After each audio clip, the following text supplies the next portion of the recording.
Abonne-toi pour plus de contenu. Matt Greuty, un jeune chrétien vivant en Europe, confronté aux défis réels de la pureté morale au XXIe siècle. Matt Greuty, la pureté quand personne ne regarde. Matt Greuty vivait en Europe depuis 6 ans.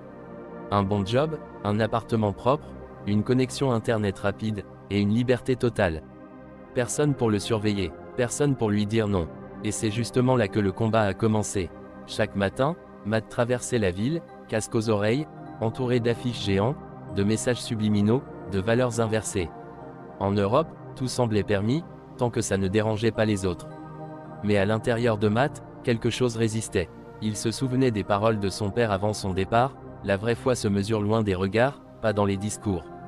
Le premier combat, le cœur. Un soir, seul dans son appartement, Matt réalisa que le danger n'était pas dehors, mais en lui. Ce n'étaient pas les rues européennes qui menaçaient sa pureté, mais ses pensées non contrôlées, ses désirs nourris en silence.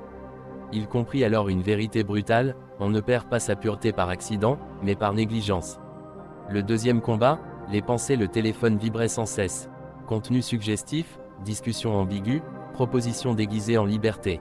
Matt avait le choix: scroller encore ou fermer l'application. Ce soir-là, il posa son téléphone, ouvrit sa Bible et murmura: Seigneur, aide-moi à gagner les batailles invisibles.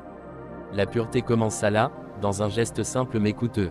Le troisième combat, la maîtrise de soi. Ses collègues se moquaient parfois: Matt, tu es trop strict, profite de la vie.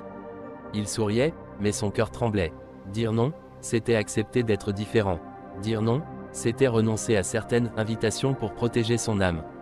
Matt comprit que la maîtrise de soi est une forme de courage moderne. Le quatrième combat, le corps. Dans une culture où le corps est consommé, exposé, marchandé, Matt décida de le respecter. Le sien, celui des autres. Il refusa les relations superficielles. Il choisit la lenteur dans un monde pressé. Il préféra la paix intérieure au plaisir instantané. Le cinquième combat, l'intégrité. À l'église le dimanche, Matt chantait.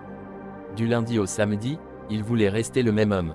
Il se fit une promesse: je ne serai pas double, ni devant Dieu, ni devant les hommes. La pureté morale devint pour lui une identité, pas une façade. Le courage d'être à contre-courant. Matt Greuty comprit que vivre pur en Europe, ce n'était pas être parfait, c'était choisir chaque jour qui il voulait honorer.